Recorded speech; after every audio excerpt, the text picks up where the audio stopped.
Good morning. I'm Jeff Cook, the chairman of the Tennessee Fish and Wildlife Commission. I'd like to welcome everyone to our second day of this two-day April meeting, and today's our commission day. And so to get started, I'm going to ask Commissioner Cox to please lead us in the prayer and the Pledge of Allegiance. Let's pray.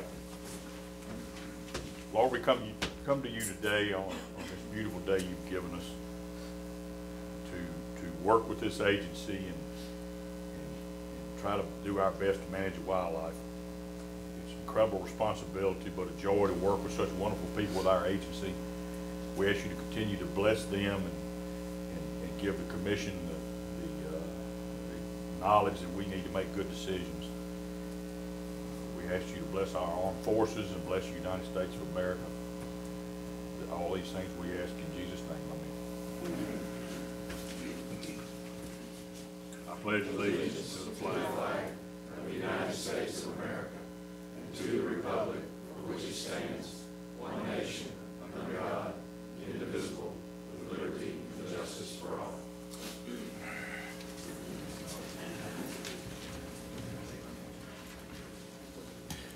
Thank you, Chairman. Commissioner Cox. Have a few guests with us. Ron Crabtree from Quail Unlimited. Appreciate you being here. We have a little presentation in just a bit that he's prepared for us and look forward to that. Mr. Boyd Barker from the Department of Ag. Thanks for being here again. Jeff Howell from Delta Waterfowl, who will be giving us a presentation as well. Look forward to that. And Mr. Ed Williams is, well, I saw him, but he's with us again today as well. So with that, Jennifer, ready for the roll call? Bill Cox. Here. Connie King. Here. Kent Woods. James Stroud. Here. Angie Box. Here. Jamie Woodson. Tony Sanders. Here. Bill Swan. Here. Dennis Gardner. Chad Baker. Brian McLaren. Here. Colt Herbert. Sorry, Kurt and Holbert. And Jeff Cook. She did that on purpose.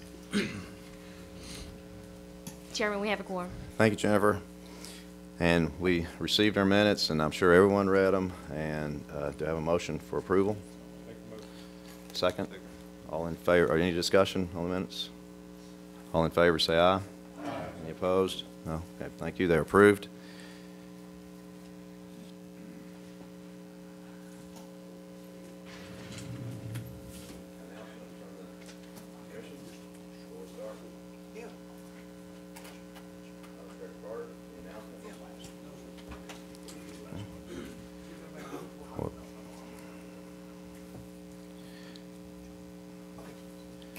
So, Director Carter, I'll turn it over to you for the presentation part of the meeting. Thank you, Mr. Chairman. If it's okay with you, I'll ask Frank Fiss to make the first presentation. Good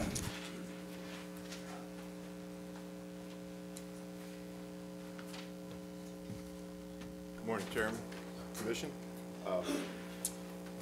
Got a Meritorious Service Award to present today, and I've got some notes that were prepared by his supervisor. At some point in our lives, many of us will have the opportunity to act in a manner that affects another person's life. These can be small things that don't seem important to us at the time, or they can be life-saving acts that can be immediately recognized and appreciated. Today we recognize a person who is able to identify an immediate need and act upon it. That person is Richard Markland. He is a wildlife technician who is responsible for collecting angler data from fisheries in East Tennessee, and he's also an active member of TWRA's Unified Dive Services program. Richard was conducting a routine survey on the river below the South Holston Dam when a frantic fisherman came running up to him saying that there was a fisherman stuck in the river who had gone under 4 or 5 times and was struggling to survive.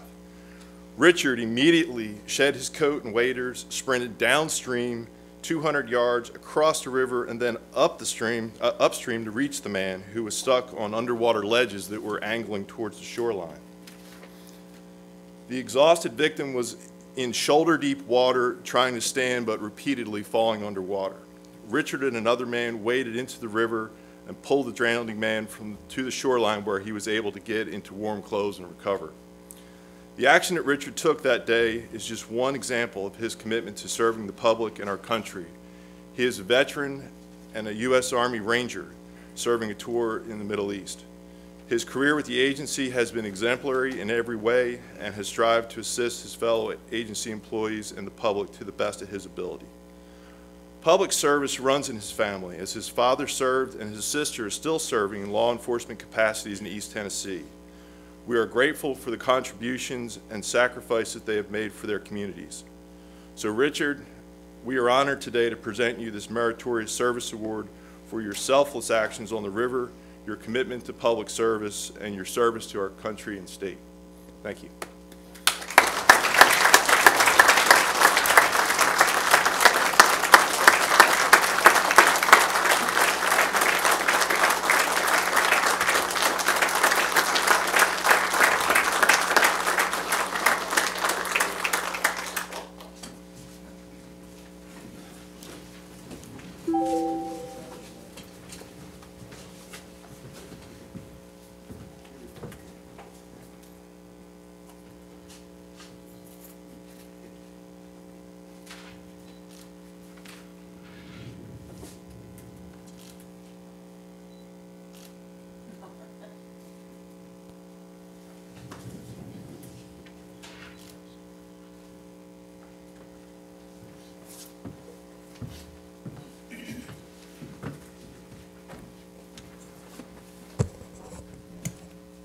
Director Carter, if I could say a word, just to thank you for that presentation, Frank. And those stories are great to hear. And you know, our agency is full of employees like that. You hear stories all the time, whether it be duck hunting accident in Jackson, you know, officers saving a life there, getting him on the air evac. But anyway, just proud of each employee and the dedication they give. I know most of them never get any recognition other than everybody thinking that's their job. So anyway, but I want you to know from this commission standpoint that we truly appreciate each one of you. I want to say something as well. You know, a lot of folks run away from the problem or at least ignore it and hope someone else deals with it, but it says a lot about a person's character that runs to the problem, so thank you for that. Yeah, I appreciate those comments. You're exactly right. We have a lot of people who do a lot of things that are way above and beyond, and sometimes putting their own lives in danger is just something they do because they know it's the right thing to do, but we're greatly appreciative. June the 30th of this year marks a day when three folks that you probably know pretty well are decided to retire and leave the agency. So I wanted to just take a minute and talk a little bit about their background and let them be recognized in front of the commission, because this will be their last commission meeting because of the way they're leaving things running out. They won't be able to be at the May meeting, and then of course in June we're not having a commission meeting, at least not yet scheduled. So in any case, I want to start out with somebody you know pretty well, and that would be Sheryl Holtam. I think she's right there on the front row. You can probably throw things at her.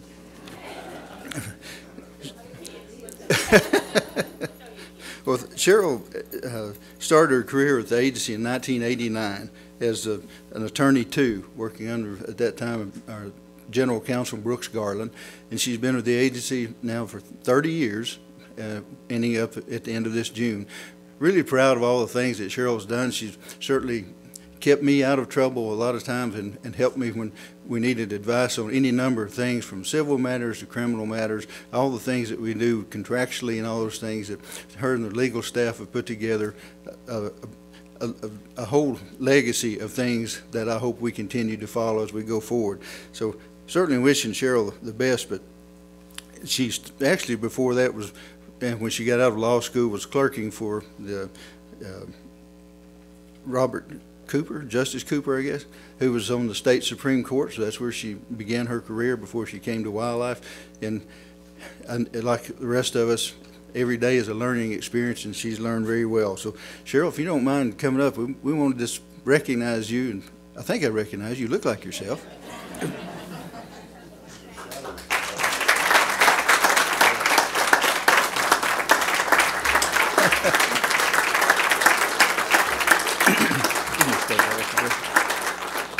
We had this frame for Sheryl, and I'll show you. It's the, the scales of the balance scales that are used in justice, and they'll show the equality of justice that we all strive for.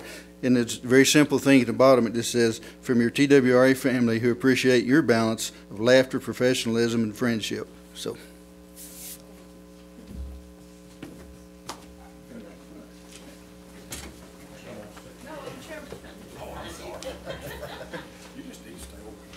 Yeah.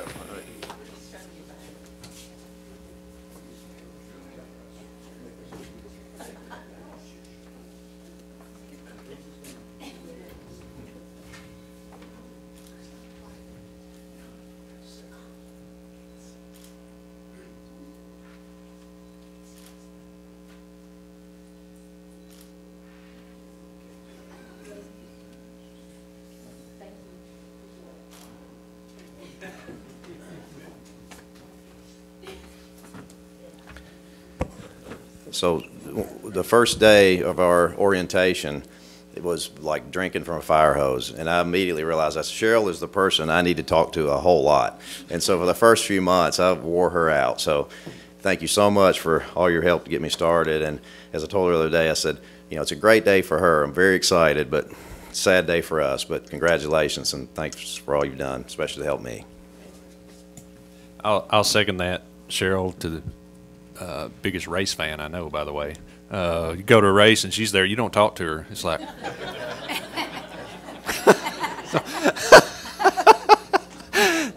So anyway, but it has been a lot of fun. It's fun sitting up here watching you in your face going, just say that. So anyway, but it's been an honor to know you, and I wish you the best. Yeah, like so many people that work here for the agency for a long time, Cheryl's been a great friend to me personally, and appreciate that. But it does take her a while to get to work because, exactly as you said, she can only make left turns. So it takes...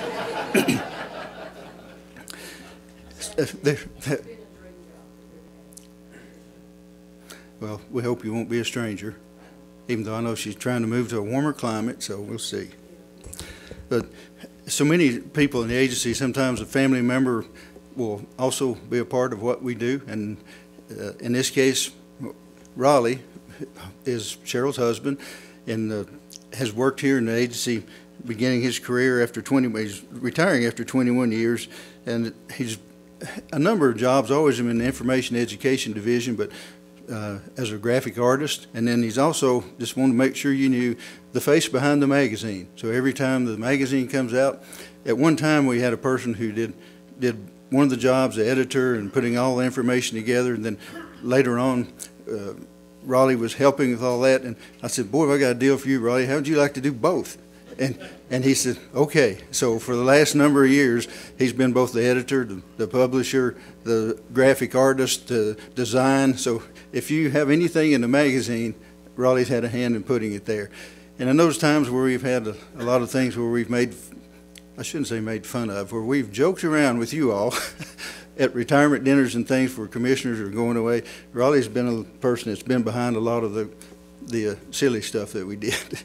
And so anyway, a lot of those things have been a great help to us. In a similar way to Sheryl, we want to have something that reminded Raleigh of here. So we framed this, and this is the issue, of course, of the magazine, and about, Raleigh can tell us, but I think in the neighborhood of 200,000 people get the magazine every 2 months or so, and that's a lot of output to the folks that go out there. They've been able to work together to reduce the cost. It's phenomenal for what they produce the magazine for and send it out. And Raleigh, thank you for all that. But I know you and Sheryl will have a grand time remembering all the times you had here. But again, Raleigh's been a friend, and I appreciate that. So Raleigh, if you'd come up as well.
And one more. If y'all are interested, we have some openings in the agency. We'll be taking applications here.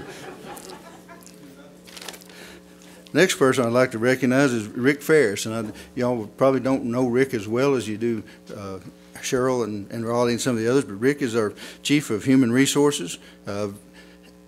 Rick before he came to the agency, was working for the Department of Human Resources under the Commissioner downtown, and came out to our agency. Trying to think how long ago that was, if I have it at my notes here. Huh? 5 years? It just seems longer. But Rick, I wish we had time for Rick to tell you his background, and some of the things he did. He actually worked internationally for one of the largest corporations in the United States and handled a lot of their HR things, all of their training, all of putting together their training materials. He's got quite a background. He's been a great help to us, not only with all that background that he has and helping us through all the human resources, rules, and regulations we have to go through with to do most anything, but he's been a great mentor as well in lots of different areas. So June the 30th will also be Rick's last day with us in the, I guess, 25 years of state service, but only 5 of those with us. But he's been a tremendous help, and again, like the rest, has been a great friend to us. And so, Rick, if you don't mind coming up for a second as well.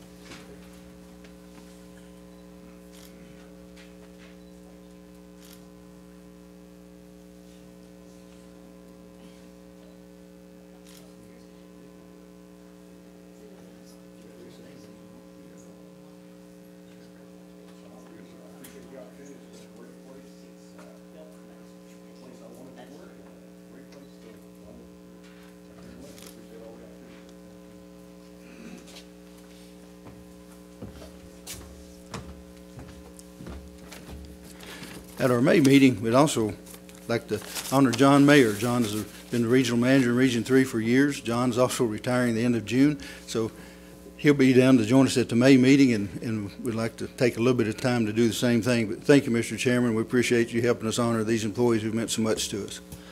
Thank you, Director Carter, and thank everyone again. What y'all have done is going to have a lasting impression on this agency, so thank you so much. And we have another presentation. Ron Crabtree's made us aware of a great foundation, A Soldier's Child, and we have a quick video presentation of that.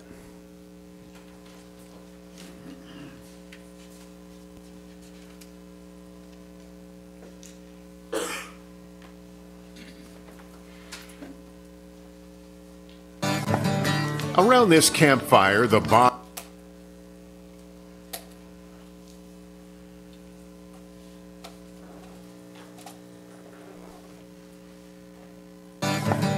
Around this campfire, the bonds of military service, loyalty, and honor are being passed down. What I want you to know is the last thing your dad was thinking about was you. To children who share the loss of a military parent. Makes me feel like I'm not forgotten and other people care. A Soldier's Child Foundation was started nearly 10 years ago by Daryl Mackin, a retired Navy cook who saw a need after a neighbor's son was killed on the battlefield.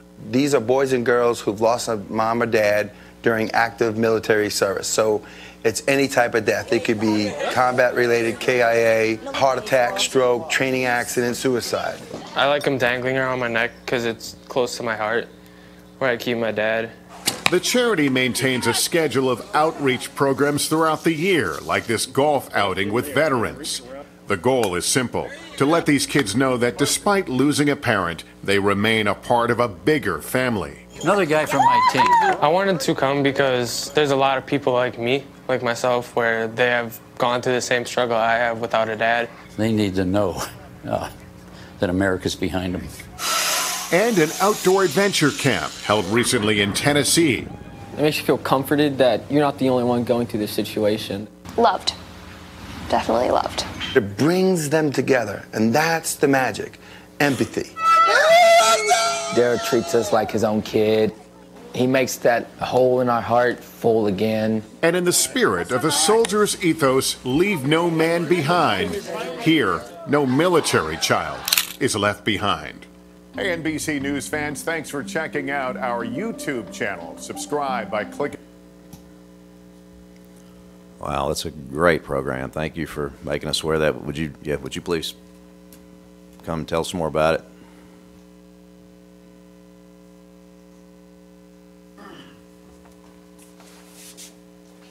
The only thing I would tell you about it is if anyone knows of any kids that are in this situation who are under 18 years old, you can nominate them. It's just a great program. Well, thank you, Ron. We have these handouts. I think they're available out in the lobby. Is that right, Ron? These brochures? No, those are the only ones we have, but I can get some more. We'll have some information out there about the video that will be shown on public television around the state. I think all the commissioners got a copy of that, but we'll have that information out there also. Great program. Thank you. Mr. Chairman, if I can take just one more second. Sure. When we were talking about Rick, I probably should have introduced Randy Tarpey. Randy is our new HR chief, just joined us this month, and look forward to working with her as well.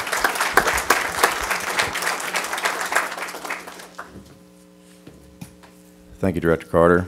So I'd like to turn the meeting over to Chairman Holbert for the Wildlife Committee. Thank you, Chairman Cook. At this time, I'd like to call on Jeffery Howell, Delta Waterfowl Foundation.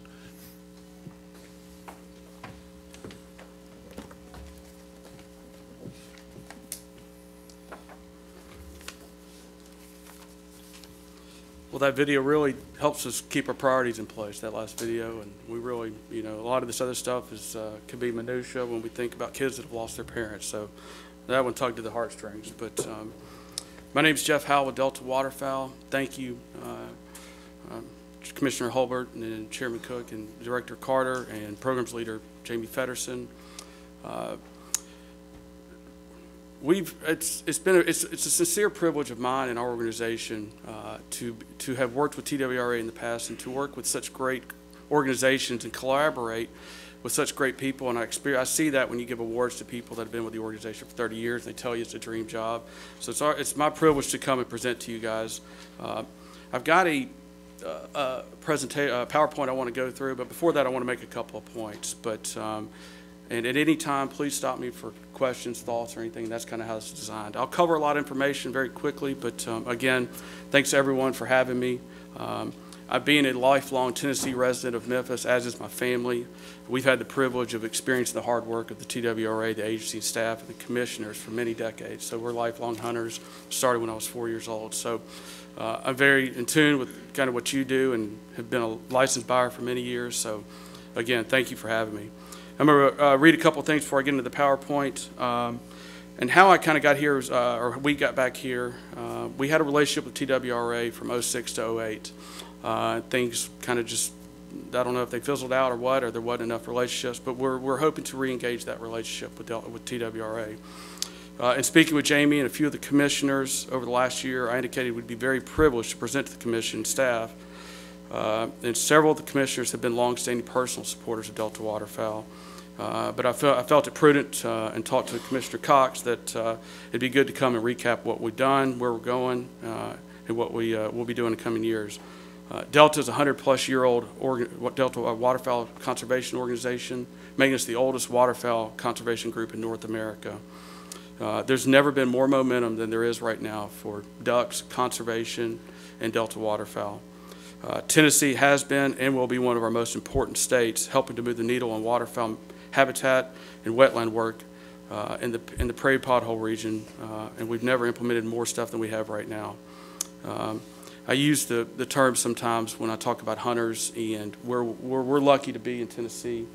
We sit in the heart of the Mississippi Flyway, which is the most populous flyway in all of North America, and that's by hunters, ducks, and ducks harvested. So duck hunting is a serious business. It's serious to duck hunters here in town. I know some of the commissioners are hardcore duck hunters. And as I said, we hunt 60 days a year, but we think about the other 300 days of the year. So it's not necessarily a hobby, it's a lifestyle. But so we've got a lot of synergies with Tennessee. While we're headquartered for over 80 years in the heart of the PPR in Bismarck, North Dakota, our Tennessee presence is second to none. In all of North America, 2 of our top 5 banquet chapters are in Tennessee. Memphis usually comes in number 1, Nashville comes in number 3, and they've been doing that for 7 or 8 years. And that's by size, dollars raised, and community output. Our Dyersburg chapter is directly involved with the largest youth waterfowl hunt in the nation, the Davis P. Rice hunt in the Dyersburg area in February, and the NASHVILLE chapter writes a 5-figure check to support that same event as well. Chapters do a youth event at Cheatham. Colonel Ryder came up and said he came up and made a point that they're very involved with the youth hunt at Cheatham through Delta Waterfowl.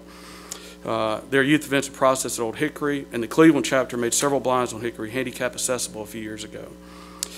Something we do different through our chapter system is than other organizations, that any money raised at a banquet event, each one, there's 15 of them in the state, and each one has a chapter event, an annual chapter event. Any money they raise, they can keep up to 15% of the net to put back into the local communities. So Memphis puts it back into Memphis, Nashville puts it back into, Nashville's actually uses their money to help support the Davis P. Rice youth hunt, which again is the largest in the country. They do, most of that is for youth hunts, mentoring, and more. And I say all that because Tennessee couldn't be more important to Delta's mission to produce more ducks, habitat, and hunters, all of which is an incredible win-win for both Tennessee and Delta. Many new hunters are created each year through Delta, and are thousands of Tennessee volunteers and supporters who are hunting and fishing license buyers in Tennessee.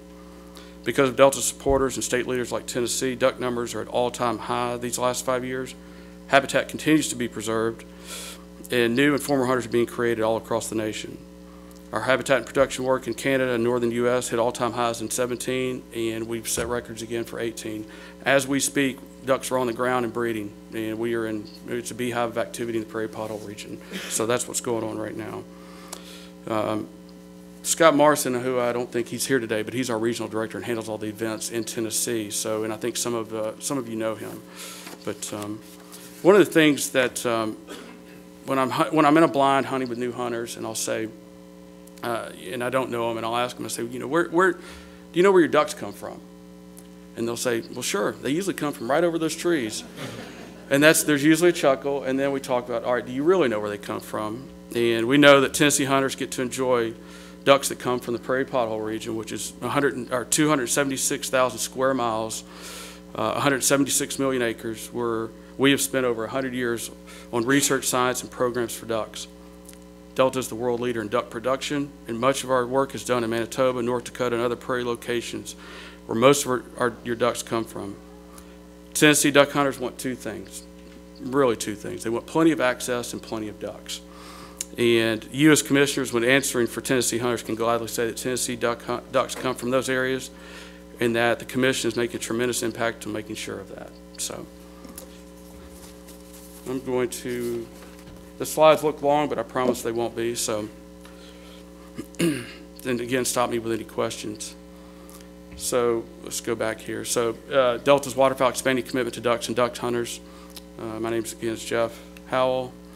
Outline, we'll do a brief Delta history, expanded mission, our 5 main areas of operation. Some of those tie in directly with what TWRA does. So quickly, where did we come from? How did we start? Back in we trace our roots back to 1911, which again makes us over 100 years old, and predated the Migratory Bird Treaty Act of 18. Our founder was James Ford Bell, who was the original CEO of General Mills.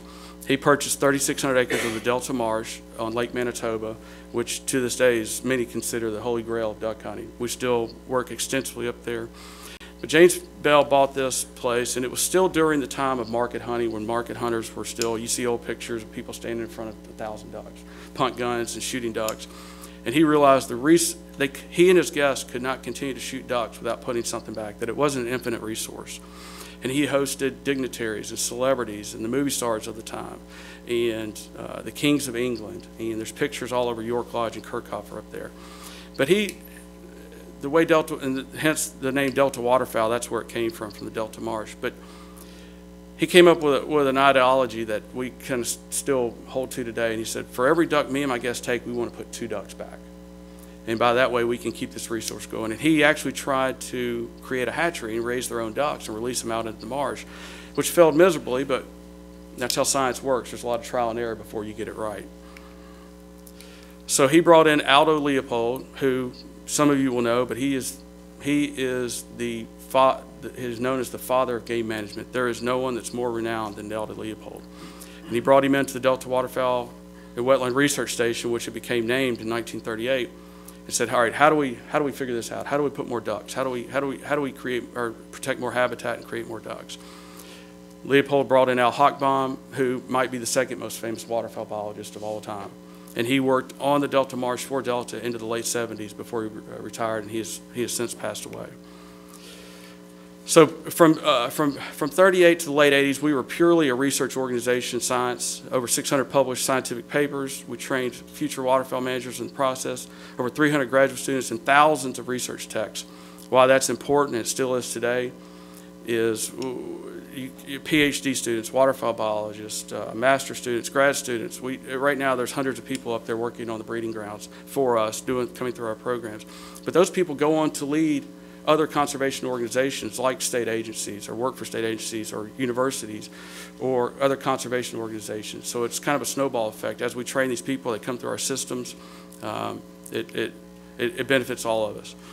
And then in the early 90s, the board came to us and said, all right, we know all this knowledge, we know all these things, we know what's going on, now let's put our plan into action. And in the early 90s, when we started putting things on the ground, we evolved into the Duck Hunters organization because we knew duck hunters needed a voice, ducks needed help, wetlands needed help, and we started doing duck production, among many other things. Now these next two slides are pretty interesting just because I know you guys feel this as well. It's decline of waterfowl hunters. And as you see, the decline started in roughly the 80s and was at its steepest decline. This is Canadian hunters in early 2000s. It has started to come back up and has sort of plateaued if we came fast forward to today. This chart's pretty interesting, and you guys feel it with license buyers and recruitment and retention, you know, the R3s and everything. But if you look at the red line, that's duck numbers. The blue line is duck hunters. So from the 50s up to the early 2000s, duck numbers and duck hunters and license buyers basically ran lockstep. And it's ducks up, hunting license, or hunters were up, ducks down, hunters were down. And when ducks were down, what happens, they make restrictive seasons, they shorten the seasons. Everybody remembers the 30-day, 3-duck seasons, and that sort of thing. We've had a bit of an anomaly here where we are at all-time highs since the U.S. Fish and Wildlife started making duck counts in the early 50s. So duck numbers are average around 49 million ducks right now. Well, the duck numbers, duck hunting license buyers or duck hunters has fallen. So two things there. We are adamantly working to recruit, retain, and re-engage old hunters, get those back in. And Tennessee feels that, I know, as well. All states do. And the second thing is duck numbers are at all-time highs, but we need to keep those numbers continuing to grow because if duck numbers fall again, and you've got that blue line going down, if duck numbers fall and seasons get restricted, you're going to see a mass exodus of hunters out of the system. None of us want that, especially Delta or TWRA. So another thing we noticed in the early 90s and changed our a little bit of how we did things was declining nest success and loss of wetlands throughout the PPR. Up to 75% of all North American ducks are hatched in the PPR, and 90% of that is from private land or on private land. This is one of my favorite slides here. So if you don't look at what's circled in the red there, everything else, all duck populations are determined by the 3.5 months they're on the breeding grounds. That 9% that's circled, that's hunting. People ask all the time, what do the hunters take out of the population? It's roughly 7 to 9%. And there's a few other things. But 91% of what happens in determines duck populations for Tennessee hunters, Arkansas hunters, Mississippi hunters, happens on the 3 to 4 months that they're on the breeding grounds. And they are on them right now. This is when it's happening right now. So wetlands drive breeding density, but nest success, duckling survival, and survival of breeding females drives production. Let me back up for just a second. So if you think about that slide, if you go save all the we have to have wetlands. Wetlands the K factor, right? Without wetlands we don't have ducks, so we have to protect wetlands. But if you leave a duck to its own devices, no protection, they have less than a 10% hatch success rate. It takes 15% hatch success rate to maintain current populations. And I'm going to talk about some of our duck production opportunities here, or programs here in just a moment. So if you think about that in context, these 3 or 4 months that they're on the grounds right now determines this year, next year, and the following year, because of the snowball effect, what happens to duck populations. Last year was a bit of a dry year. Duck production was down a little bit, but because 15 and 16 were such spectacular breeding seasons, and they spilled over, the hunters did not notice any impact on production, on ducks they saw that came into the decoys. So our 5 main areas of operation: duck production, hunting, advocacy, and defense, recruitment, retention, policy, preservation, research, and science. So quickly, I'm going to talk about duck production. So there's 2 things that we do, and we're the world leader in duck production. We're putting more ducks in the air. That's predator management and hen houses. Here at the, well, let me get back. I'll touch on that in a second. So on the right, you see one of our hen houses. On the left, you see one of our trappers working the trap line around breeding grounds. What is predator management? Seasonal management of local predator populations, contract with trappers, increase local duck production. It's an annual cost in nature, and we're complementary to other existing habitat programs. So some of the habitat that we protect, we also trap and put hen houses on. So it helps, it's a kind of a double whammy. You've got the wetland, but you've also got increased duck production on that wetland. Again, wetlands by themselves cannot, unless we put millions and millions of new acres on the ground, cannot support current populations. Predator management increases duck production 2 to 3 times. So the red is, this is an area that we watch, these are wetlands that we watched that did not get trapped. The blue is trapped areas, and you see where nest success jumped up immensely, and those are the blue lines. So again, 10% left to its own devices, 15% to maintain current populations. If we get up to 30 and 40%, the duck populations are starting to grow. PM is one of the most cost-effective duck production tools available. Like I said, nest success 2 to 3 times. We had a record 19 trapper contracts in 17. We have another record this year, as we speak, 26 trapper contracts in 18, and we want that to grow. Kind of a neat deal. Back in September, U.S. Department of Interior Secretary Ryan Zinke made specific reference and endorsement of predator management in one of his executive orders, that it's a viable viable waterfowl production tool. And that gives us credit. We've done it for 25 years, but gives us credibility from the highest order. Our hen house program, over 8,000 active male nest structures for 18 will result. Let me back up. I missed on something. I wanted to hit on something. So our predator management sites, one full trap block creates 6,000 to 10,000 ducks off one site, one trap block. And if you think about compounding interest, think of compounding ducks. So the 6,000 to 10,000 ducks this year, many of those make it for next year, and through their offspring and their offspring and offspring, that continues to snowball. We've been doing it for 25 years. So if you do the math, that's a lot of ducks. How many acres in one trap area? Well, we used to do 36 square mile blocks that would many thousands of acres, but we hotspot trap, and that's trapping. We don't trap wood lines and ditch lines and where ducks aren't. We identify by plane and on ground where the most crucial, highest breeding potential wetlands are, and they're usually the smaller ones, and we trap around those. If a wetland, if a wetland is doing well and has plenty of grass and ducks are doing okay in that wetland, we don't trap that. We trap the ones that need help. And so there's a year-round deal of due diligence and planes, and we have a full staff that runs through that and identifies the best use of our trappers' time and our supporters' dollars to have the biggest impact on ducks. That answer?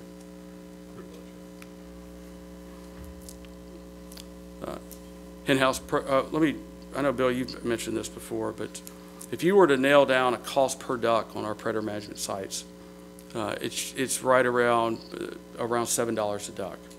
That's a very fluid number, but if you were to put a number on it, that's around that. So again, the hen house program, and you'll see the red dots where all of our hen houses are located, and that's approximately $15 per duck, but it's a lower cost deal and less maintenance. So it's not an annual cost.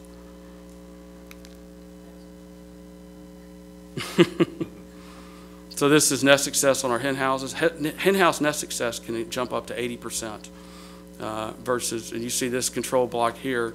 The blue, it was the nest success unencumbered. The red is where the hen houses, so the nest success jumped up immensely there. Second thing we do, hunting advocacy and defense. Delta Waterfowl is the voice of the duck hunter. We defend hunting anytime, anywhere. Examples, we just recently lowered the hunting age in Nova Scotia. We fought for several years through a lot of supporters and asked to get Sunday hunting approved in North Carolina. They were not allowed to hunt ducks on Sundays in North Carolina until just recently. So other states, Pennsylvania is the same way. They have come to us to help us out. We also were part of the Sand Hill crane hunting deal in Tennessee several years ago before my time. We had an input on that. Hunter recruitment and retention, we all know how important that is. First hunt, so our umbrella, we do a lot of the R3 events, recruitment, retention, and re-engagement. North American University Hunting Program through our universities. And that's an important deal. It's not just recruiting kids. You got to recruit the 20 to 35 to 40-year-old people, because if they stop hunting, their kids stop hunting, and that's just another snowball effect. You get less license buyers. So that's a big, big deal with us. And through our chapter system, we do, like with the mentored hunts and youth hunts and different things. And that's what you see there is the cover of a recent magazine that we did, talking about the decline of hunters and what we needed to do to turn that around. These are just some numbers. We're the largest waterfowl-specific youth recruitment organization in the country, or in North America.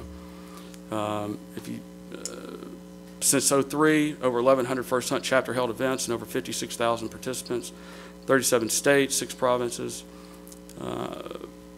Scroll down. It's built to suit volunteer interest goals, hunt, skill days, shooting, sport dog training. There's all kinds of different things that we can do this. And every chapter has that money they keep to put in the local communities. They kind of derive their own plans of what they want to do. That's the university hunting program, and recruiting and retaining those that are college students that are your next wave of conservationists. So number 4, wetland policy and preservation. And adopted pothole is something I'm going to ask the commission to possibly support or think about. Jamie's got detailed proposals on that, but I'm going to talk about a couple of things here for a minute, and he'll give those out at the end of the presentation. But the top picture, you see farmers farming around a pothole. And that's a duck producing pothole. The bottom right picture, you see the brown is farmed land, the potholes are the green. And this is why you guys help support wetland protection. Because if a farmer had his druthers, he would drain all those green spots so he could farm more and increase his production. TWRA helped fund in '06 through '08 Alice, which was a program we created in Canada to the tune of $130,000 over those 3 years. Alice was alternative land use services in Canada and worked with farmers and landowners on 5- and 10-year contracts versus doing something in perpetuity. That kind of exploded because farmers didn't like the word forever, and landowners, they were more apt to sign up for something for 5 or 10 years. But what we found is after those 5- and 10-year contracts came up, they would renew them. So now you've got duck producing wetlands and potholes, small potholes, not vast amounts, but small potholes, now producing ducks for 5, 10, 15, 20 years. Alice became so successful, and by design, we split that off. So Alice is its own entity, is still incredibly successful, and Delta is its own. And we did that by design because Delta wanted to remain the voice of the duck hunter, not just become a strictly wetland conservation group. So Alice is doing that, we're doing our thing, both incredibly successful. We did copy that model and call it the working wetlands that we are working on, that we did a pilot project in North Dakota, which is part of the PPR in 15, 16, and that is has been successful beyond our wildest dreams. And it's 5- and 10-year contracts versus something in perpetuity. ALICE stands for? Say that again? ALICE stands for Alternative Land. Alternative Land Use Services. Canada had nothing, has very little regulation, and much of the PPR sits in Canada, where a lot of our ducks come from. And so we designed that, in the States, we have a lot of regulation. We have CRP. We have different things. Canada has almost none. So there's still drainage loss in Canada. We're still behind on that. So everyone's working diligently to stop that. So the adopted pothole, we do perpetual wetland protection, and that's where we'll ask the commission to consider supporting Delta waterfowl. But that's landowner sells ownership rights of wetlands, associated upland acres, no clearing, drainage. They retain ownership, and the easement stays with land even if sold. And that's where we go through our partners, the Manitoba Habitat Heritage Corporation. Again, we collaborate with great partners. They're one of them. We've been working with them since '99 and have helped us protect over 100,000 acres in perpetuity that are crucial, identified as crucial wetland producing wetlands. Again, on-the-ground partnership with MHHC. MHHC covers all administrative costs of adopted pothole delivery and long-term enforcement. Again, we're a small organization, but we contract and we collaborate with good partners to have greater leverage of our supporters' dollars. We're mostly privately funded. MHHC is the top three easement holder in Canada. Focused in NAWAMP target area of southwest Manitoba. As you all know, your former director, Gary Myers, was instrumental in NAWAMP and may have been the most important person for that. So he's to be commended. If you look at the photo there, that's the 100,000 acres of wetland protection since 1999 that we've done through Manitoba Habitat Heritage Corporation. And that's not just 100,000 acres of fields and farm ponds and all these things. That is strictly identified crucial breeding wetland potholes, and they're small ones by design. Small potholes produce more ducks than large wetlands. How long have you been getting the knockout match? So, Bill, the knockout match does not come directly to Delta, and that's by design as well. It goes, MHHC gets the knockout match. We help raise U.S. funds through state dollars and funnel that to MHHC. MHHC puts in a big chunk. And you'll see all this in the detailed proposal and the actual area that we're hoping that you'll help protect. But it comes through them. It doesn't come direct. It comes to them. Doesn't come directly to us. And they put in a chunk. Manitoba Habitat government or Manitoba government puts in a chunk. Delta raises funds in the U.S. And so your dollars are leveraged to that NAWCA match. We'll get to the next one here in a second. And that's always good. We always want to leverage dollars, right? Supporter dollars. Currently requesting $50,000 from TWRA, which would have 120 acres perpetually protected with Tennessee dollars, including a NAWCA match, MHHC, Manitoba government, and several other states. It would be joined by $718,000 partner matching funds. Total footprint for just this year, areas protected and enhanced, would be almost 3,500 acres.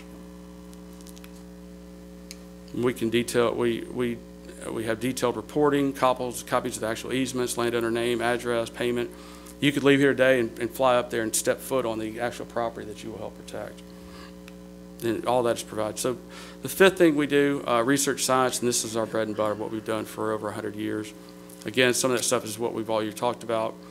Over 600 scientific papers, thousands of grad students, lots of research projects. Some of the ones that have kind of that people have been excited about is our drone thermal imaging, which has helped with nest searching, duck, and all habitat and animal discoveries. And other organizations have come to us that help us teach us the technology, because we realize it's the new wave of doing research on breeding grounds. We're doing an Arkansas mallard banding project, and we did it in February. Tennessee hunters are going to get to enjoy a lot more bands being put in the flyway. Ringneck duck satellite tracking. I'm going to play a short video. I promise I won't. I'm trying to keep this as short as possible, but we actually are tracking ringnecks as we speak all over the flyway, where we've actually put in surgically implanted GPS trackers so we can see them by the minute.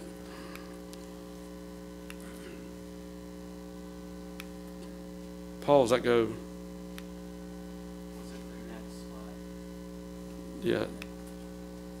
Go to let's go to the banding one if you. Oh, I got you. So this kind of shows the impact of ducks coming out of the PPR and how they impact Tennessee hunters. And you'll see the PPR up there that's circled, or not the. Well, you'll see the three provinces that are highlighted at the top, but you'll see all the duck banding recoveries, and you'll see where the Mississippi. You can tell how the Mississippi flyway works, and you can see the impact on Tennessee hunters.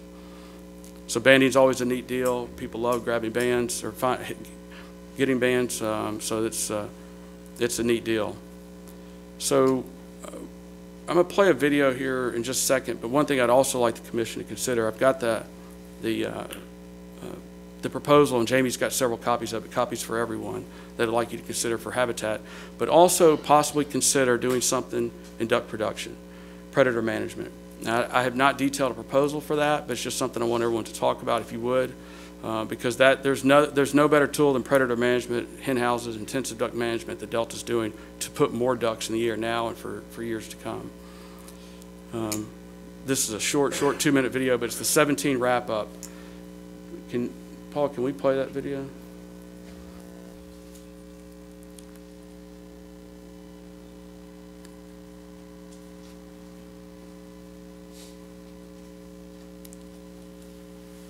I think if you right-click it and hit preview, that might, let's see. You can if you want, either one. They both work.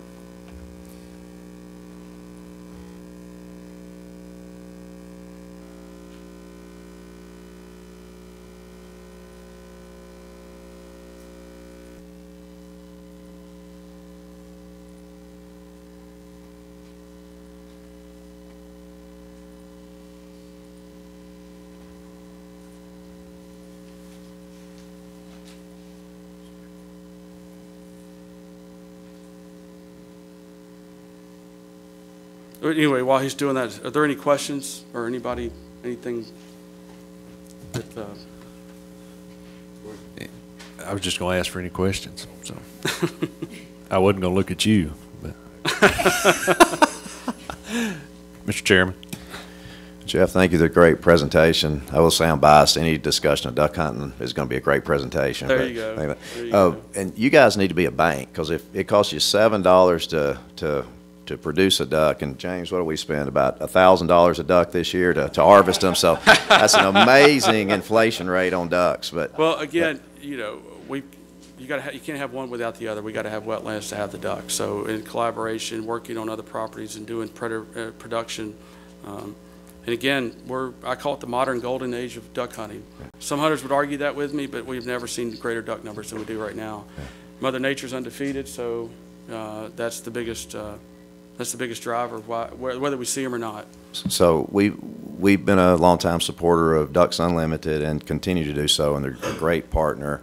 And we recently increased returned to the contribution level we committed to years ago. Mm-hmm. And I know that from my perspective, I don't see Ducks Unlimited, Delta Waterfowl as being a competing entity. They're both working together for the same cause. But I do know there's and you've discussed it, but I just wanted you to kind of clearly state, what do you see as the differences between the emphasis of Delta Waterfowl and the emphasis of Ducks Unlimited? Sure. No, Ducks Unlimited's done a fantastic job, and they're protecting wetlands. That's their sandbox. They protect a lot of wetlands, and we need those. Delta Waterfowl is kind of the voice of the duck hunter, and we do that through production, research, recruitment, and habitat, among other things. So they don't do some of the things we do. They don't do, and we don't do a lot with. We do wetland habitat conservation, but not to the scale that they do, and we do it a little differently. We do it through some partners in Canada. Again, our working wetlands in North and South Dakota is going to have. We're working diligently to get that into the Farm Bill right now. That's going to have a big impact. And preserving. It's not saving vast amounts of wetlands. It's the small seasonal, semi-permanent. And some permanent small potholes with grass that help produce the ducks that we get to enjoy down here. So, yeah. Interesting to me was your ducks, the amount of ducks, and then the hunters. That's quite a big spread. How do you explain that?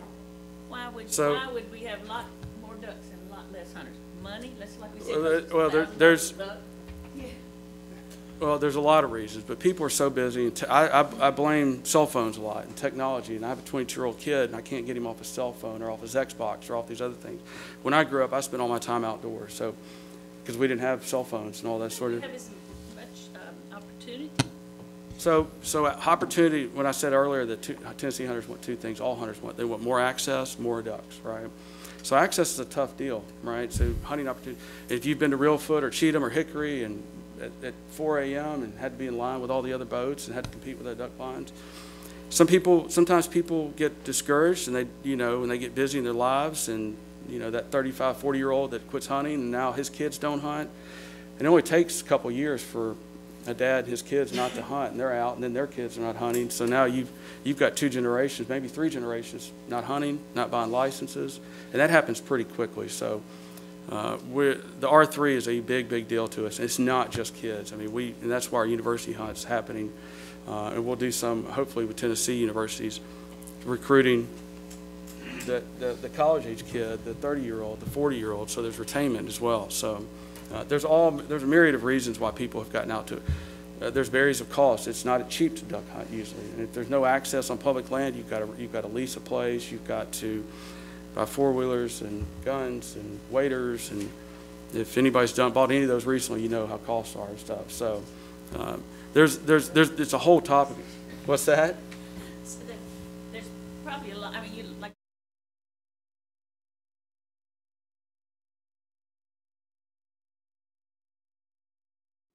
The migration has shifted, but it's weather, and people north of us have gotten a lot smarter at moist soil management and food and keeping their ponds full of food and water and everything. So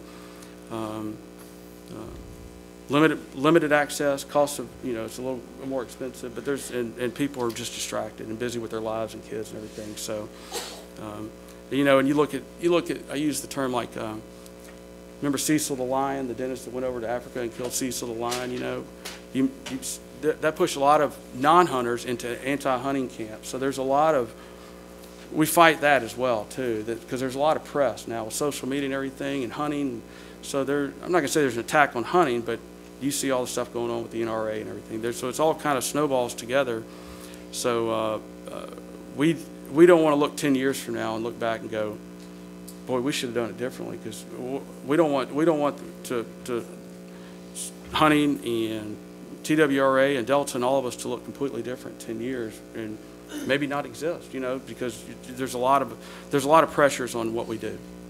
So, Commissioner Cox, just really quick, I've been to like y'all went last year to Canada to see DU and Delta, and I think the most interesting slide that you showed was the nest the production success with and without predator control. I know that a lot of people say it's not sustainable and it's too much money and it's an annual cost, but on the acres that you have predator control, it seems like you produce 4 or 5 times as many ducks. So you can if you get down to how many ducks maybe per dollar, or how many ducks are you producing, you can produce 100,000 acres. You can do predator control and is equal to 500,000 acres without it. So I'm not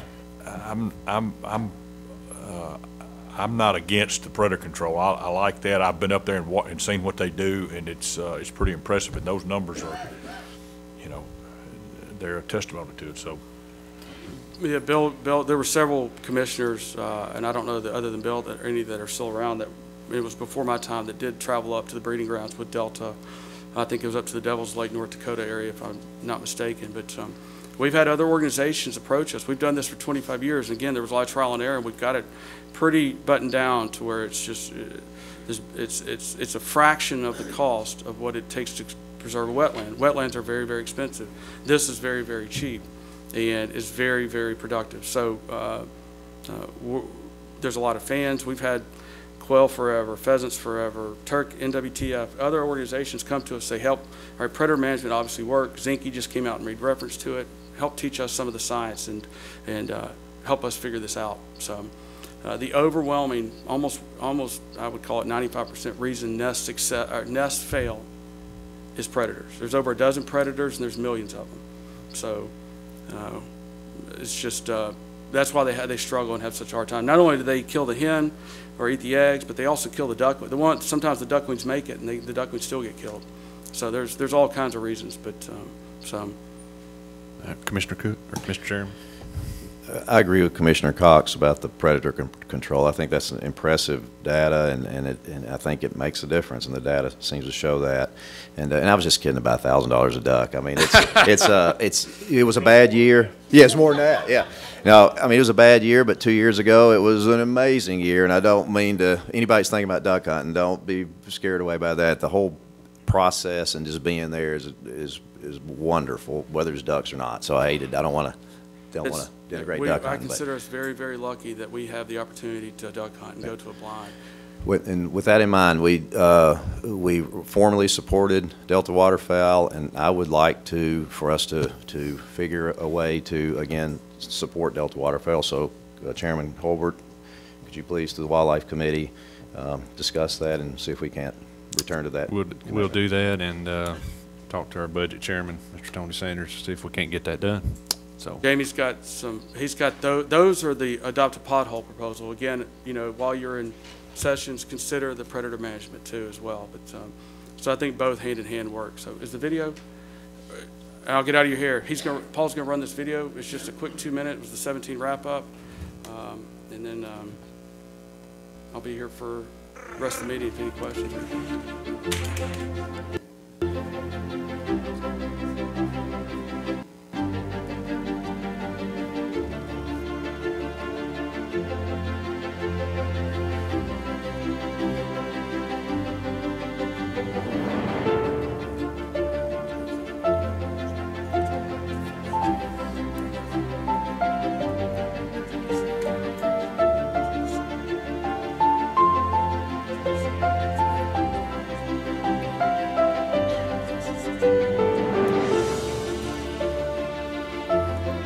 That's the hen houses.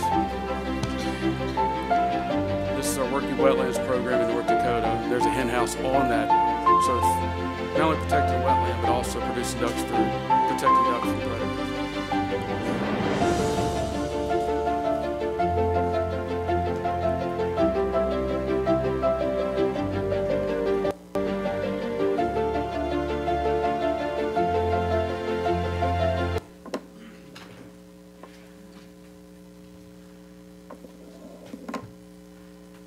We'll get there.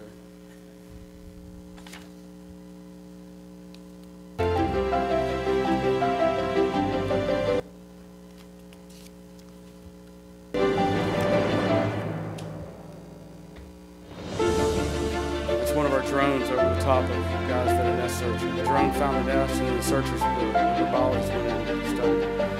That's Kurt Hoffer at the Delta Marsh, and that's dozens of biologists that are trained.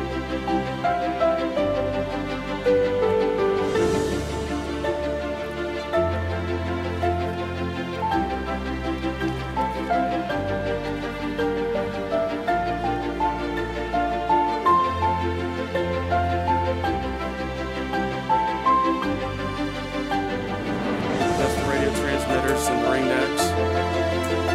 They are on the move right now to the breeding wetlands. She one of those called me. There's our drones in action. So with thermal imaging, we can find the nest and direct people. There's the hen getting off of it. Now we can study and see the nest.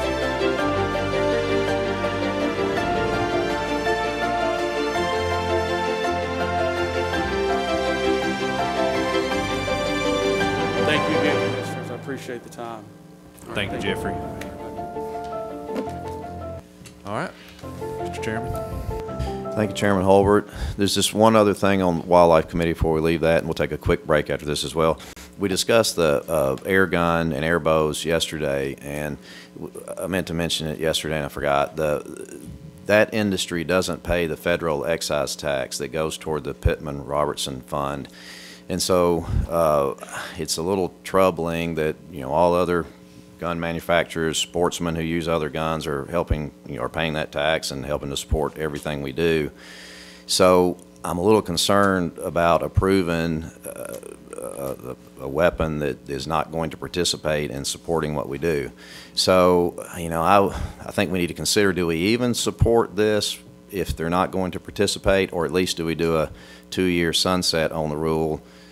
And if they don't support it by then possibly reversing that. So just wanted to get that out there. I think we all discussed that because I feel as though they need to pay their share like everybody else. So that's that. So why don't we take a 15-minute break? Let's get started back at 10:30.